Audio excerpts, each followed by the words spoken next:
Hi everyone, it's QuickyBaby and welcome back to World of Tanks, and today I'm going to be playing the best tier 6 tank destroyer in the game. So what exactly is it? Well, via raw win ratio it would be the T78, but if we also factor in win ratio difference, we see that it is a tech tree tank, the AT8, and what a surprise. A very simple British tank destroyer is getting the job done at tier 6. The AT8 is about as simple as it gets inside World of Tanks. Get yourself a gun rammer, get yourself a durability, get yourself a turbo, and get stuck into the game. It's amazing how so many people undervalue armor inside the game, and the AT8 has some of the best armor you can have, probably tier for tier. I think the 88 was actually nerfed a little bit, but it still has 2,100 damage per minute, 0.32 accuracy, but you're not really going to need it as you're going to be in close quarters combat the whole time. 20 forwards, unlike most of the British tank destroyers which were buffed to 25, 10 backwards, which is horrible, bad power to weight ratio, bad view range, but look at this thing's armor. This is the chance that standard rounds have against it, and this is the Black Princess gun with 171 millimeters of pen. Not much. Now if they load gold, yeah, you're going to struggle. So you're going to have to just hope that you're playing against either low tier tanks or alternatively tanks that aren't going to be liberally applying the gold ammunition against you. And let me clarify, this is the perfect tank to spam gold at, and you should spam gold at a vehicle like this. Any vehicle which is just completely focused on its armor, and that's how it's going to win the battle. If you should do everything that you can to be able to mitigate that. Now, of course, unfortunately, that's kind of pay to win, right? Not everybody can afford to spend 50,000 credits on ammunition to take out an 88.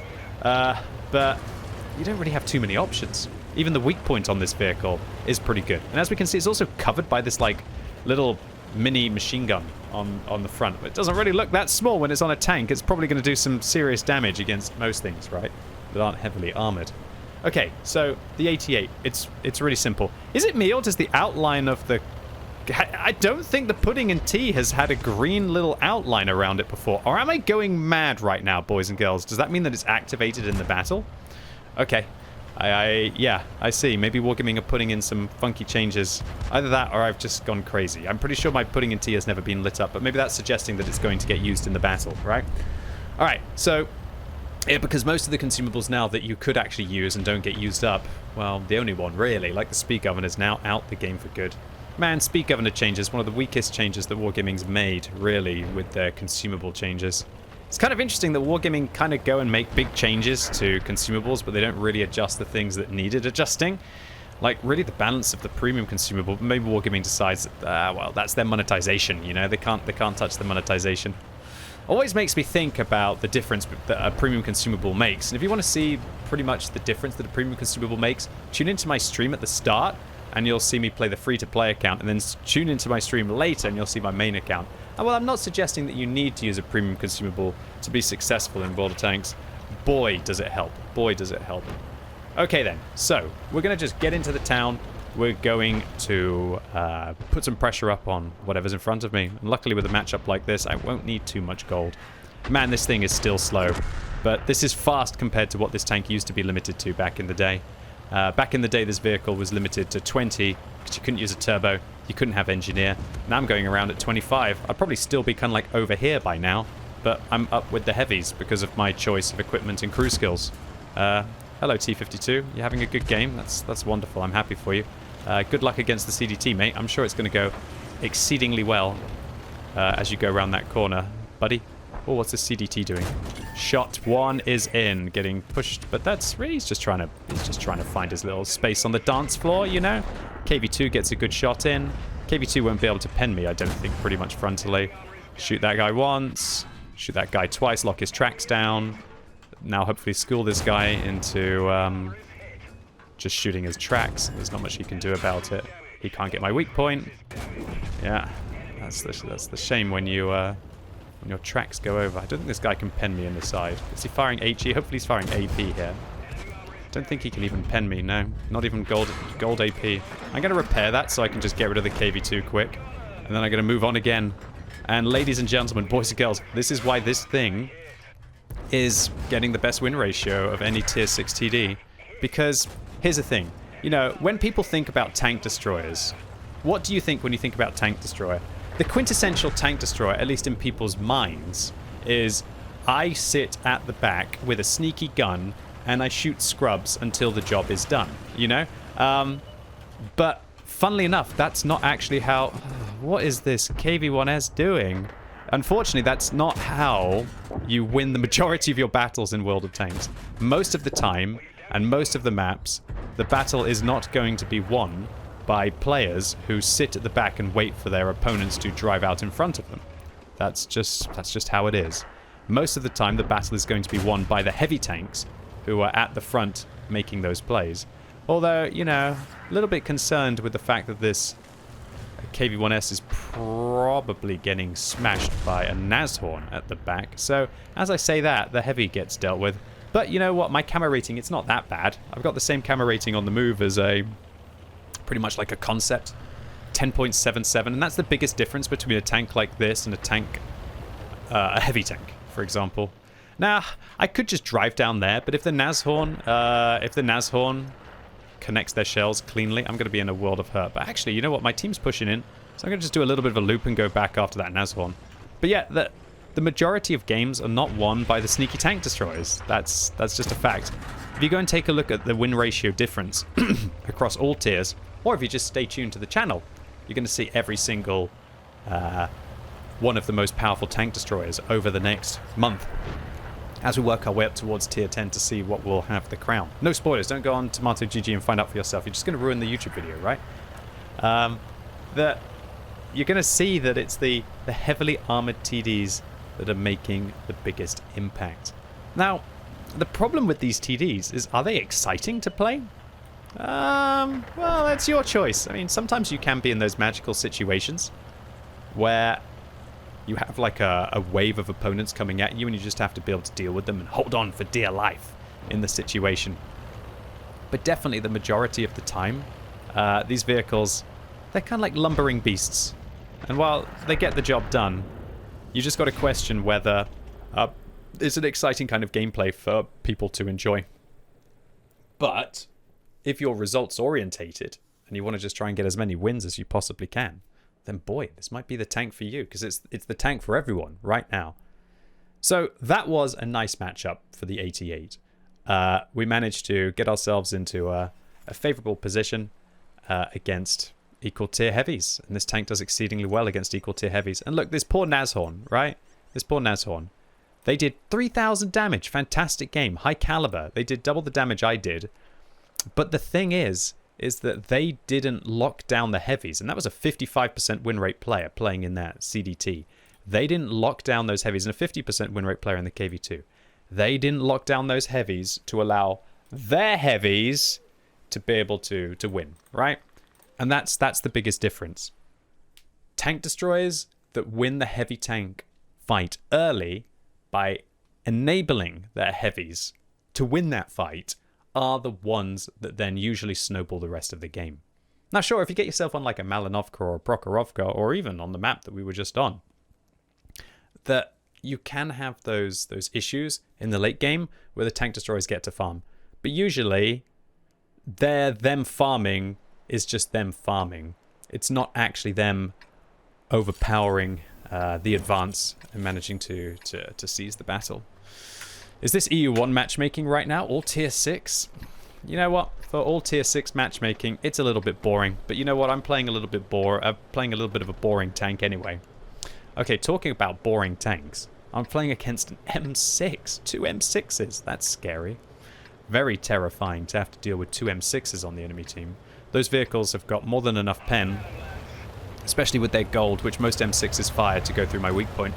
And Wargaming, for some unknown reason, decided to give the M6 incredible damage per minute as well. So yeah, those are terrifying tanks. They got more hit points than me. Look at it. It's got like this one's got over 200 and, well, it's got 240 more hit points than me. That's a lot. It's a quarter of my hit points. I'm not going to win a trading war with that, right? The guy's going to be... I'd have to put up some tariffs to protect my hit points. Oh dear. Too soon, QuickyBabs. Too soon. Too soon. Okay, now that I've completely ruined the comments for this video, let's see if I can protect myself against American prosperity with the in the form of the M6s on the enemy team. Okay, so this vehicle, it's not very flexible, doesn't have much gun depression, Doesn't have much of a gun arc. In fact, its gun arc is horrendous. It's 7.5 to the left and the right. Although, as someone who's been playing the Buitskavitzer recently, yeah, I think the Buitskavitzer is 5 to the left and 5 to the right, which is, I think, even worse than this one, as far as I remember. I don't think the Buitskavitzer is 10 to the left and 10 to the right. I think it's definitely 5 and 5. Got me double guessing myself now, Mr. 88. Okay, so one of the M6s has gone down the other flank. They have a Hummel on the enemy team that I got to watch out for.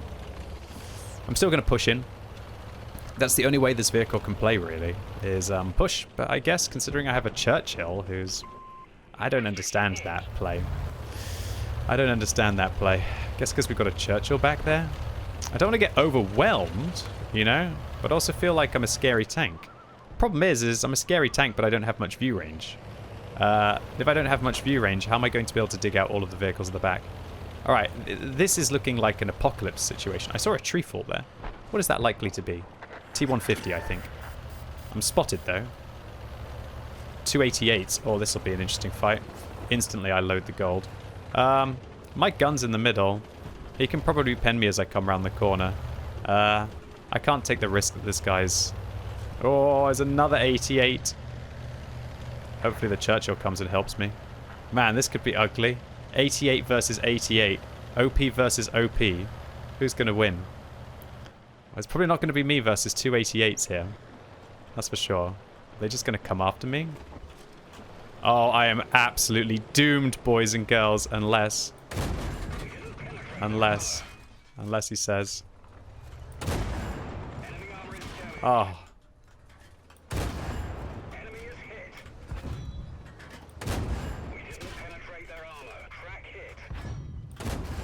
This is why you have a durability device in World of Tanks, my friend. I need to get away from this little pest. God.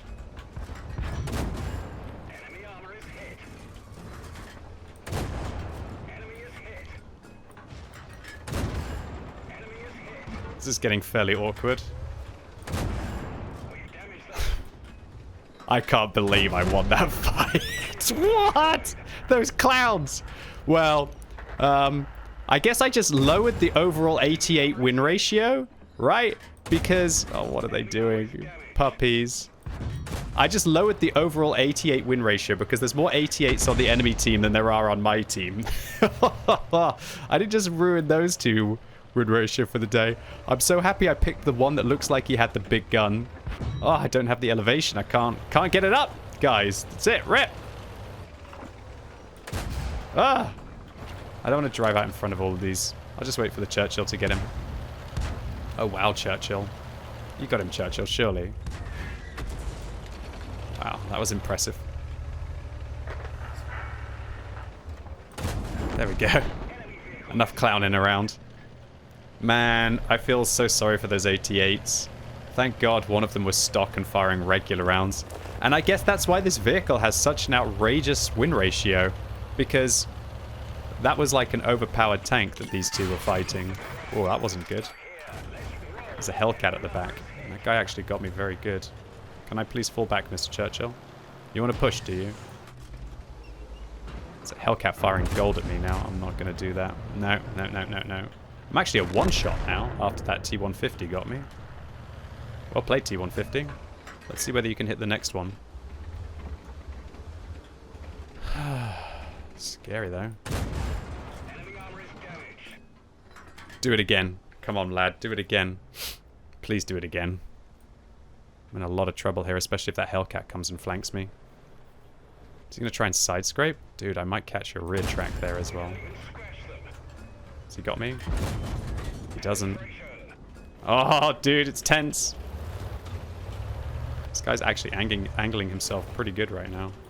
I've got to be careful that I don't get myself into a position. I'm worried about where I can't catch around here. Is that like a hitbox? It's actually not a hitbox. That's interesting. Is that a hitbox? That's actually not a hitbox. So I can actually put myself into a better position here. Okay, I got to block this guy before he comes through. Oh, I'm dead. Ah! I tried. Nice power play by the enemy team. VK managed to just come through. And I actually ended up taking 100 damage from the ram there. And I didn't do any ramming damage to him. Oh well, poor me. Killing 288s on the enemy team wasn't enough. And unfortunately, I couldn't lock down the track of the T-150. Maybe I should have just pushed him and been aggressive in that situation. Maybe I showed a little bit of fear. And fear was the mind killer here in this case. Nevertheless, 2,600 combined. Not a bad result. So alas, my team wasn't able to take this one down, and I was a part of the team. I probably could have caught, like, maybe I should have been more aggressive against the T-150, but I saw that the Hellcat was starting to fire gold against me, and as I showed you, this tank's armor, it's good, but it's not good when they've got kind of like 240 pen, and the Hellcat definitely has that. The regular Hellcat, that is, not the Super Hellcat. So yeah, I gave it a good go. Well played to the M6 on the enemy team. Yeah, this is the kind of player that usually plays the M6, guys. Yeah. GG's though. GG's. Those poor 88s. They didn't have a very good game. All right, let's get back to it. 88 style. One more for the road. So I guess a lot of you are probably thinking, when's QuickyBaby going to have to play against tier 8 tanks? And I'm kind of hoping it happens. So you can see that it doesn't matter how you play the 88. If you're playing against tier 8 tanks, you're pretty much going to suck, you know? How do you think this thing's going to do versus like an ISU 152? It doesn't. It loses all of its hit points in a single shot, and I guess it has to hope that it can lock the tracks down of its opponents. Oh well, a mid-tier matchup. A nice spread. 7s and 5s. Could be quite good as well. Gonna have to deal with an 87 on the enemy team. And this is where things start to get a little bit more scary, because they have the penetration to harass you, and also the alpha damage trades, you know? When you're fighting against a tank that doesn't have that much alpha, not so much of a big deal to be able to deal with it. However, when you're fighting against like an IS-2, it can shave off like nearly half your hit points in a single shot, so that is the challenge. So yeah, one of my biggest tips for playing the 88, and pretty much all of the British tank destroyers, is quite often track your opponents. You've got such a good rate of fire, but keep in mind if they're using durability devices or not. We could see in the previous game that those 88s weren't using durability devices and allowed me to lock them down and farm them. But if they do use durability devices, it's very tricky to take their tracks off. And you can tell whether somebody's using a durability device by looking at their hit points. If they have a standard amount of hit points, that means they're not using a durability device. If they have an increased amount of hit points, and remember that field mods can also increase hit points, then it shows that they are. And that means that you're going to have to shoot their tracks pretty much twice as much to take them off. And then when they use their repair kit, their tracks are going to go back to full health. Well, the repair kit always makes your tracks go back to full health. But if you allow their tracks to repair naturally, they'll go back to full health as well with the durability device, which is just absolutely brutal. So you can't really track and keep track. Well, you can in this tank because your rate of fire will be good, but it's going to take you like 8 shots or something to be able to take their tracks off and then to be able to handle them in that way. Ooh, that was scary. IS-2 in the window. 2 arties as well, so I feel like this OI is going to his grisly demise. We have our IS-2 going over towards the north. Not sure about that, honestly. I think what I gotta do here is just... It seems weird, but I almost feel like I just gotta wait. Unless I just think that the 87's just gonna farm up. I think this is doomed, guys. I think I should have really just pushed in a little bit quicker. And unfortunately, both of my heavies are just getting farmed. Wow, that was a good shot. Was that Artie hitting that guy? I wonder if the IS-2 will come down to try and farm the OI. You know what? Maybe I can just go and outplay the 87, but he's using a durability device as well. He's got 1,350 hit points. So it's not like I can lock down his tracks like I did against the previous players. But I don't know, man. It's a tricky one right now. I might try and just go in and try and help this OI out and see if I can get behind this IS-2. If I can lock this guy's tracks down, maybe.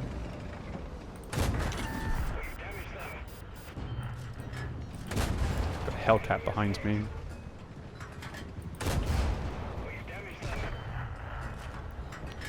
Let's just get rid of this guy.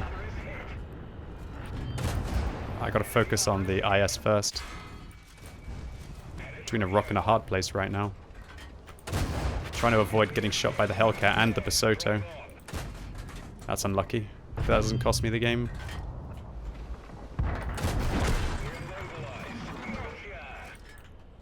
Come on, durability device, get my tracks back on. Nice shot, Basoto. Heat round to my weak point. That sucks. Hopefully he misses. Nah, he doesn't. GG. Well played. I had to take the risk, and that's the 88 in a nutshell, boys and girls. You have to take the risk. Well played to the Basoto. Hit 2 clean shots on my weak point. They're pretty easy for him considering they're above. And unfortunately, when your rate of fire is as good as it is on this tank, you just got to keep going.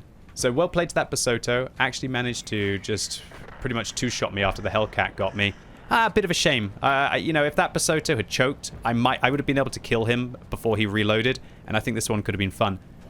That's RNG for you. So, the 88. My top tips for this tank are take yourself a gun rammer, durability, turbo, get yourself repair crew, brothers in arms, and then get yourself engineer on your driver so you can go faster, and then just be aggressive. That's what my recommendations are in this tank. You have to be aggressive in this tank. If you're not aggressive in this tank, then you're not really doing it right. Of course, if you end up on a map like Corellia, then there might be a reason to try and hold the valley. I'm not saying just drive into 3 tanks, but the way that you can be impactful in this vehicle is by getting stuck in early. Try and support your heavies while they're alive. And honestly, I feel like I was a little bit timid in this game. If I'd gone in while this IS-2 and this T-34 had been a little bit more distracting with the OI, I might have been able to get through this one. Would I have been able to win the battle? No. Would I have been able to stop the 87 from having a 4-kill game? Maybe. Maybe I would have. Anyway, that's it for me today. Really hope you enjoy me playing the best tier 6 tank destroyer in the game. If you did like me playing live, then make sure you give the video a thumbs up. I hope these videos help with regards to the discussion of how the fights happen in the meta. And so I hope they're useful for some of you. Yeah, if you enjoy them, give them a thumbs up. If you hate them, give them a thumbs down. And if you're watching this video as it goes live on Wednesday, it's the patch day. Now, let me clarify. It's going to be a little bit confusing because my future playing videos are actually going to be played from the previous patch. You'll see what I'm saying. But it's the patch day, so we've got lots of tank destroyers getting lots of buffs. I'm going live all day on twitch.tv/QuickyBaby so that I can be able to test out the patch, and also so that I can be able to provide you some brand new drops. Come get yourself some premium consumables, some cupcakes, and some boosters if maybe you're making your way through a new tank destroyer line. So really looking forward to seeing you live now, and as always, thank you so much for watching. You've been epic, and hopefully I'll see you soon.